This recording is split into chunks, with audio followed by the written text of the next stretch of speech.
തൃണമൂൽ ഭരണകൂടം എന്തുമാത്രം ധാർഷ്ട്യത്തോടെയും ധിക്കാരത്തോടെയും ജനങ്ങളോട് പെരുമാറുന്നു എന്നുള്ളത് ഈ നാളത്രയും നമ്മൾ കണ്ടുകൊണ്ടിരിക്കുന്നതാണ് എന്നുള്ളത് അധർ രഞ്ജിത് ചൗധരി വ്യക്തമാക്കിയ കാര്യമാണ്.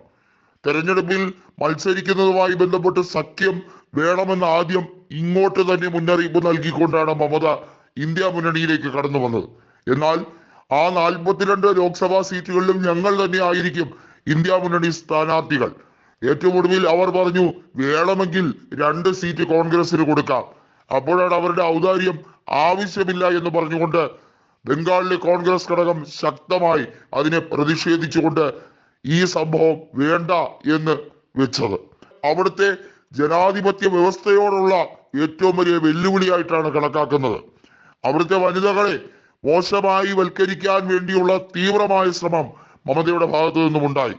മമതാ ബാനർജി യഥാർത്ഥത്തിൽ സമര പോരാളിയായി ബംഗാൾ രാഷ്ട്രീയത്തിലേക്ക് കടന്നു വരുമ്പോൾ അവർ സ്ത്രീകളുടെ ഉന്നമനത്തിന് വേണ്ടി വാതോരാതെയാണ് സംസാരിച്ചത്.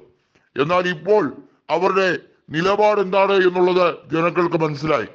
4 വോട്ടിന് വേണ്ടിയുള്ള കപട നിലപാടുകൾ മാത്രമായിരുന്നു മമതാ ബാനർജി ഇത്രയും നാളും കൃത്യമായി കാണിച്ചത് എന്നുള്ളത് ജനങ്ങൾക്ക് ബോധ്യപ്പെട്ട് കഴിഞ്ഞിരിക്കുന്നു എന്ന് അധർ രഞ്ജിത് ചൗധരി വ്യക്തമാക്കി കഴിഞ്ഞിരിക്കുകയാണ്.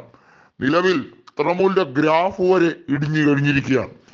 അവിടെ BJP വലിയ രീതിയിൽ മുന്നേറ്റം നടത്താനുള്ള എല്ലാ തീവ്ര ശ്രമങ്ങളും ആരംഭിച്ചു കഴിഞ്ഞിരിക്കുന്നു. ഒരു കണക്കിന് വർഗീയ ഫാസിസത്തെ വളർത്തി ഊട്ടി വിട്ടത് മമതാ ബാനർജി തന്നെയെന്ന് നിസ്സംശയം നമുക്ക് പറയാം.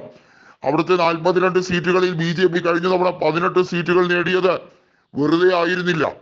അക്രമവും അഴിമതിയും കൊണ്ട് ജനങ്ങൾ പൊറുതിമുട്ടി നിന്നപ്പോൾ മറ്റൊരു ഓൾട്ടർനേറ്റീവ് എന്ന രീതിയിലേക്കായിരുന്നു ആളുകൾ BJPയിലേക്ക് വലിയ തോതിൽ വോട്ട് ഒഴുക്കിയത് എന്ന് എടുത്തു പറയേണ്ടി വരും. അതായത് ഒരു ഒഴുക്കൽ തന്നെയായിരുന്നു അവിടെ നടന്നത്. അല്ലെങ്കിൽ കൊച്ച് ബിഹാർ അടക്കമുള്ള മേഖലകളിൽ BJPയുടെ കടന്നുവരവ് അങ്ങനെ എളുപ്പമായിരിക്കില്ല എന്നുള്ളത് എല്ലാവർക്കും അറിയുന്ന കാര്യമാണ്. BJPയുടെ സംസ്ഥാന അധ്യക്ഷനായ ദിലീപ് ഘോഷ് പോലും അമ്പരന്ന് പോയ ഒരു തെരഞ്ഞെടുപ്പായിരുന്നു 2019 ലോക്സഭാ തെരഞ്ഞെടുപ്പ്.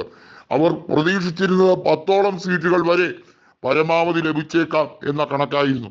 എന്നാൽ അതിനെയൊക്കെ മറികടന്നുകൊണ്ടുള്ള തിരഞ്ഞെടുപ്പ് വിധിയായിരുന്നു അന്ന് സംഭവിച്ചത്. ഇക്കുറിയും ഇന്ത്യ ടുഡേ പ്രവചിക്കുന്നത് തൃണമൂലോളം തന്നെ ഒപ്പത്തിനൊപ്പം എത്തും BJP എന്ന രീതിയിലേക്കാണ് രാഷ്ട്രീയ സാഹചര്യങ്ങൾ മാറുന്നത് എന്നാണ്.